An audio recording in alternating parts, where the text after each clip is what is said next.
Ashama akkam jirtu hordoftoota chaanalii YouTube Abdul App yeroo jalqaba moonii taatan dirqama waan beekuu qabdan waan gochuu qabdan viidiyoo haaraa takka isinii qabadhee dhufeen jira gara viidiyoo kiyyaatti deemuu kiyyaan dura waa takka isiniin jechuu barbaada dhimma meeseejii namaa yookaan koomentii namaa piinii ta'e irratti guyyaa jalqaba nama 40tu waan piinii ta'e laayikii godhe guyyaa jalqaba nama guyyaa ittaanu nama 13 wayiti sanaan booda nama 9tti dhufee galee jira.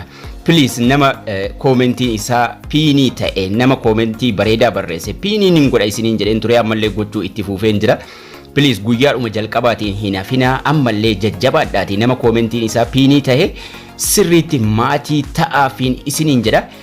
Egaan gara barnoota keenyaatti yeroo deebinu namni tokko guyyaa jalqaba moonii ta'e yookaan gaafa YouTube seera guuttate YouTubein isa simate ijoolleen keenya baay'een congratulation mata duree jedhuun gammadee jira moonii ta'ee jira waan jedhuun live fannifatanii seenu sun baay'ee bareedaadha akkuma jirutti tahee namoonni baay'een beeksisa irratti hidhachuu yeroo jedhamu gaafa moonii ta'an mooniin booda akkaataan beeksifni itti hidhamu viidiyoo duraan gadhiisaa turre irratti hidhuunii fi viidiyoo gaafa live seennu sana irratti hidhuun garaagarummaa qaba.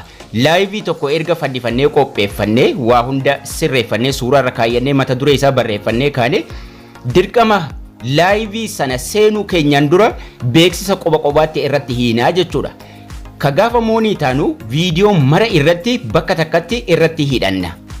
Ka gaafa moonii taanee erga moonii taanee booda viidiyoo duraanii irratti erga beeksisa hidhannee booda gaafa live sana immoo seennu go live gochuu keenyaan dura dirqama beeksisa irratti hidhachuu qabnaa jechuudha. Livein sun dhufee nu qophaa'ee jira go hin goone garuu ammallee kan nuti bakka takkatti viidiyoo duraanii irratti hiinuu fi ka gaafa kongiraa seennu sun qobaadha jechuudha. Go live ka jedhu kana tuqnee live seenuun dura dirqama jalqaba maal goona viidiyoo irratti beeksisa hidhanna. Ka bakka tokkotti hiine sun dhumate kana garuu tokkoon isaa irratti qobaatti irratti hiinaa jechuudha. Sanaan booda yeroo viidiyoo maxxansinus yeroo live seennus kan nuti beeksisa irratti galchuu dandeenyu YouTube Studio Google Chrome irra seenuudhaan beeksisa irratti hidhanna. Live sana erga qopheeffannee fannifannee booda YouTube Studio Google Chrome irra seenna waan barreeffamni xixiqqaatuuf dalga ciibsee isinitti agarsiisaara. Mallattoolee as jala jiran keessa mallattoo viidiyoo tuqannaa jechuudha. Mallattoo gara kontentii nu geessu.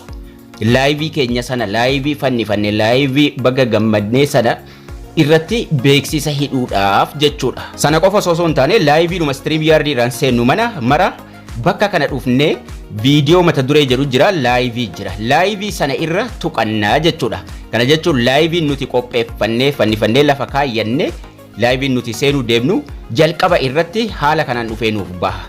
Gaaffii fi deebii barnoota YouTube waan jedhuun fannisee jira garuu beeksifni ammallee fuula dura isaatii monetization jala ofii jedhee jira jechuudha. Kanaafuu live sana gochuu keenyaan dura YouTube Studio Chrome irra dhufnee warri kaan ooniidha. Ka fannifannee live irra seenuu deemnu sana ofii kana irra tuquudhaan beeksisa irratti hidhannaa jechuudha. Live StreamYard irraan seennu mara bakka kana dhufnee mata duree kana jala of isii jettu kana irra tuquudhaan ofii irra isa jiru oonii irra keenya save goonaa jechuudha. Ofii irra jira oonii irratti deebisuudhaan jala kana canceliif save waan jedhu qaba save godhannaa jechuudha. Keessattuu warri jalqaba moonii taatan jalqaba beeksisa viidiyoo guutuu irrattiitu sanaan booda live seentan immoo dhuftanii oonii gochuudhaan save isii jettu kana tuqxanii save godhattu jechuudha. Amma yeroo sin live seentan viidiyoon sun beeksisa qabaa jechuudha. Kan garii garuu gaafuma moonii taatan guutuu irratti viidiyoo duraan maxxansaa turtan yookaan live seenaa turtan bakkuma tokkotti irratti hiitu sanaaf viidiyoo hojjetamee jira. Yeroo tokko beeksifni oonii ta'uu dida. Yeroo sana maal gootu mata dureedhuma live fannifattanii sanarra tuqattu. Yoo viidiyoon sun yookaan livein sun ka daa'immanii yesii ta'e beeksifni hin hidhamu waan ta'eef jechuudha. Yeroo tokko yoo isin mudate bakka kanarra dhufuudhaan yesii irra yoo jiraate no it's not made for kids ka jedhurra keessuu jechuudha. Garuu yoo duraan settingiin isaa barsiifamee jira yoo sana sirreeffattanii jiraattan battalumaan oonii godhamaa jechuudha. YouTube Studio Google Chrome irra seentu content kan jedhu tuquudhaan mata duree live jala deemtanii content isii kana mallattoo lammaffaa kanarra tuquudhaan mata duree live jala deemuudhaan live fannifattanii qopheeffattan sana mata duree live irra tuqachuudhaan ka ofii ture ooniitti deebiftuu jechuudha. Kun tokkoon viidiyoo irratti yeroo laayivii seentan keessattuu laayivii jalqabaa seentan ofiirra isa jiru ooniirra kaayyattu jechuudha. Steepiin isaa baay'ee salphaadha.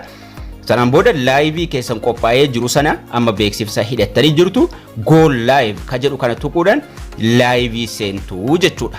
Laayivii fannifattan sana beeksisa hidhattanii qopheeffattanii jirtu go laayivii tuquudhaan gara laayivii.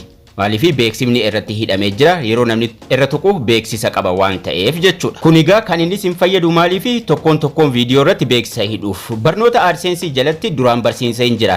Gaafa jalqaba moonii taane akkaataa viidiyoo hunda irratti gaafa congratulations nu dhufe akkaataa viidiyoo hunda irratti bakka takkatti viidiyoo hunda monetize goonuu jechuudha. Akkaataa beeksisa viidiyoo YouTube irratti hidhan ka jedhu kana daawwachuudhaan viidiyoo daqiiqaa 3 sun ka jalqaba isin steepii jalqabaa gochuu qabdan jechuudha. Sanaan booda yeroo laayivii seentan laayivii congratulations haala amma waliin ilaalle kanaan laayivii yeroo seentan beeksisa irratti hidhattu jechuudha. Kanaafuu inni isin barnoota AdSense jalatti akkaataa beeksisa itti hidhatan ka jedhu ka viidiyoo duraan maxxansaa turre mara irratti bakka takkatti congratulations booda irratti hidhannu yeroo laayivii immoo sanaan booda seennu yookaan viidiyoo maxxansinu tokkoon viidiyoo irratti beeksisa hidhataa laayivii seenuu qabda.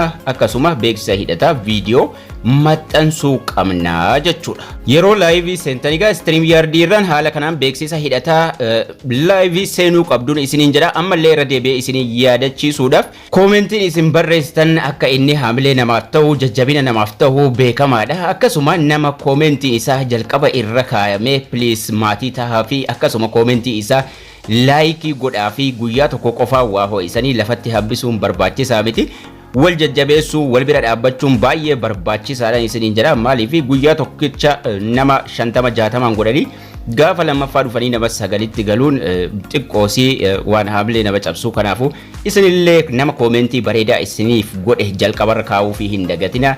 Nama koomentii isaa immoo jalqaba irra jiru akkasuma laayikii godhaa fi koomentiis barreessaa fi jajjabeessaanii maatii waliif tahaa achi jalatti isiniin jedha. Barnoonni keenyas kana fakkaata.